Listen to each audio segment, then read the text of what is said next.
During their usual morning walk in their big backyard, the couple's dog suddenly stopped and started digging in the ground. The husband and wife joined their dog to see what he had found, and what they discovered left them amazed. "Brian, wait for me," Nicole called to her husband, who was a few steps ahead. "Charlie is acting weird." The dog had stopped at the far end of the yard, his nose twitching as he dug at something near an old oak tree. They had walked this path many times before. It was part of their daily routine since moving to their large home in California. The morning fog was starting to clear, showing glimpses of the San Francisco Bay below, a view that still amazed Nicole, even after 5 years. As she got closer to Charlie, ready to scold him for digging, something shiny caught her eye, a glint of metal barely visible through the morning dew and dirt. She bent down, curious. After 20 years of teaching history, she had learned to pay attention to small signs of the past. Her students often teased her for stopping to look at every old bottle or rusty nail they found on field trips, but her instincts had led to many interesting discoveries over the years. "Honey, come look at this," she called out, her voice carrying a note of excitement she couldn't quite explain. As she brushed away some moss, her fingers made contact with something solid and cylindrical. "There's some kind of old can here," she said. Brian joined her, his initial skepticism giving way to interest as they carefully began to clear away the dirt. The can was rusty but intact, its end sealed as if protecting whatever secrets lay within. Neither of them could have possibly imagined that this moment would change their lives forever, or that their ordinary morning walk would change the way they saw their backyard. The Martinez family hadn't always lived in Tiburon. 5 years ago, they made the decision to leave their cramped San Francisco apartment for more space and tranquility. The choice hadn't been easy. Nicole loved teaching at her inner-city school, where she'd spent 15 years inspiring students to connect with history in meaningful ways. Her classroom walls had been covered with historical photographs and maps, and she'd become known for her engaging reenactments of key historical events. Ryan's accounting firm was conveniently located downtown, where he had built a reputation as a skilled financial advisor for tech startups. But when Nicole became pregnant with their first child, the need for a different life became apparent. The cramped one-bedroom apartment that had seemed cozy when they first married now felt suffocating. The constant noise of the city, once energizing, had become overwhelming. They yearned for a place where they could grow and thrive. The peninsula of Tiburon, with its sweeping views of the bay and rich history, had called to them. The property they purchased was a testament to the area's gold rush heritage, acres of hilly terrain that had witnessed the transformation of San Francisco from a tiny settlement of 200 souls in 1846 to a bustling city of 36,000 by 1852. The house itself needed work, but they saw potential in its weathered bones and creaking floorboards. The real estate agent had warned them about the extensive renovations needed, but Nicole had fallen in love with the property's connection to history, and Brian had seen the investment potential in the location. Their home sat on land that had seen the comings and goings of countless prospectors, merchants, and dreamers during the height of the gold rush. The Northern California and Sierra Nevada gold fields lay to the east, and San Francisco had served as the gateway to these promises of fortune. The city's rapid growth had created a melting pot of ambition, where fortunes were made and lost overnight. Nicole, now a high school teacher, often pondered the stories their land could tell. She spent hours researching the area's history, particularly fascinated by the gold rush. Her students joked that she knew more about it than the prospectors themselves, and she even started an after-school history club for archaeological digs. One story that intrigued her was that of Thomas Septon, a mysterious figure who vanished in 1856 after amassing a fortune.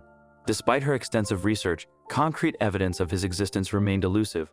Brian, an accountant, supported Nicole's passion for history, helping her set up a home office for her book on Tiburon's gold rush era. He surprised her with restored historical maps for their anniversary. They enjoyed a comfortable life, walking their dog Charlie, tending to their garden, and renovating their home.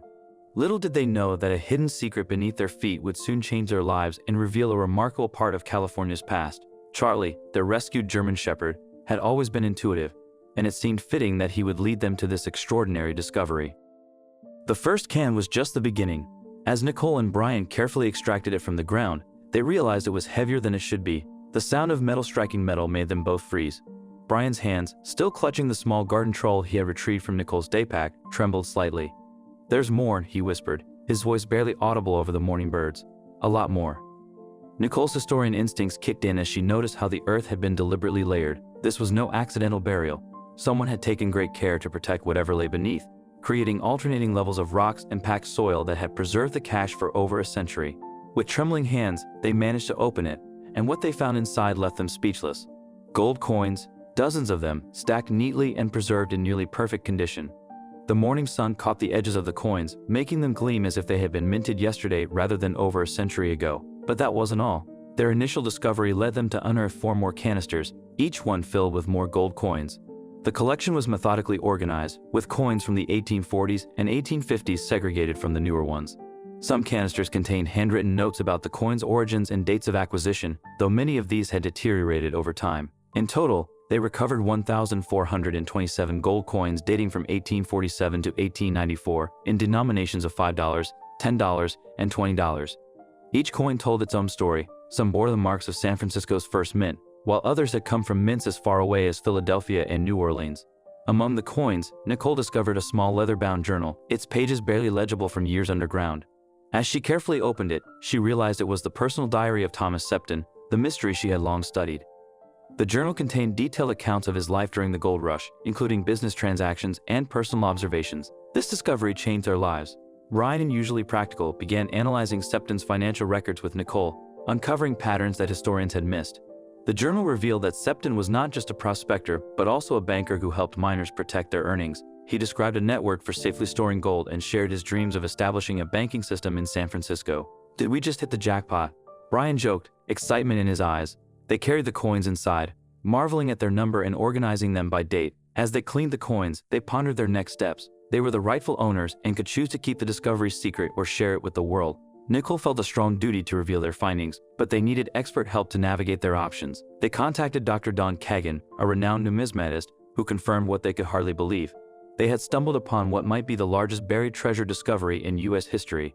The coins, with a face value of approximately $27,000, were worth far more than they could have imagined due to their exceptional condition and rarity, particularly the San Francisco minted pieces from before the 1880s. The collection was valued at an astounding $10 million. Dr. Kagan's examination revealed that many of the coins were in unprecedented condition. Some of the pieces were so well preserved that they appeared to have been placed in the ground almost immediately after being minted. The collection included several extremely rare variants, including coins that were previously unknown to exist. Each piece was carefully documented and photographed, with particular attention paid to unique characteristics that might help trace their origins. The discovery of the Saddle Ridge hoard captured national attention. The well-preserved coins suggested they were part of a personal bank account buried for safekeeping, not stolen goods. While news outlets sought interviews, Nicole and Brian chose to protect their privacy, sharing their stories selectively. Finding Septon's journal added historical significance, offering insights into gold rush banking practices and miners' networks. Nicole collaborated with UC Berkeley historians to analyze the journal, which would later be featured in a California Historical Society exhibition.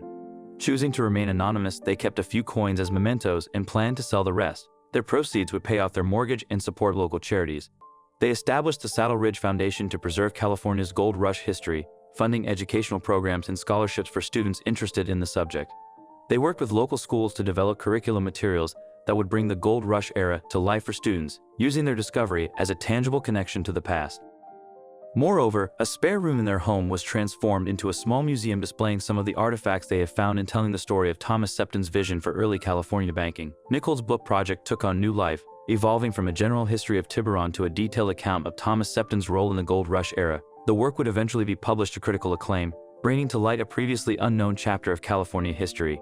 Her research would inspire a new generation of historians to look more closely at the financial networks that had developed during the gold rush, leading to several other significant historical discoveries. Months later, as Nicole looked out the kitchen window at the fog rolling over the bay, she thought about how that ordinary morning walk had changed their lives. The treasure they found was more than just valuable. It connected them to California's history and the dreams of those who came before. "You know what's funny?" she said to Brian, who was reading updates from Dr. Kagan about the coin sales. "We walked past that spot for 5 years without knowing what was beneath us. What other secrets does this land hold?" Brian smiled and took her hand. "Maybe some secrets wait for the right moment to be found." Has fate ever led you to a surprising discovery? What would you do if you found a piece of history in your backyard? Would you keep searching or be happy with what you found? Share your thoughts in the comments, and thank you for listening. Join us for more exciting stories like this one.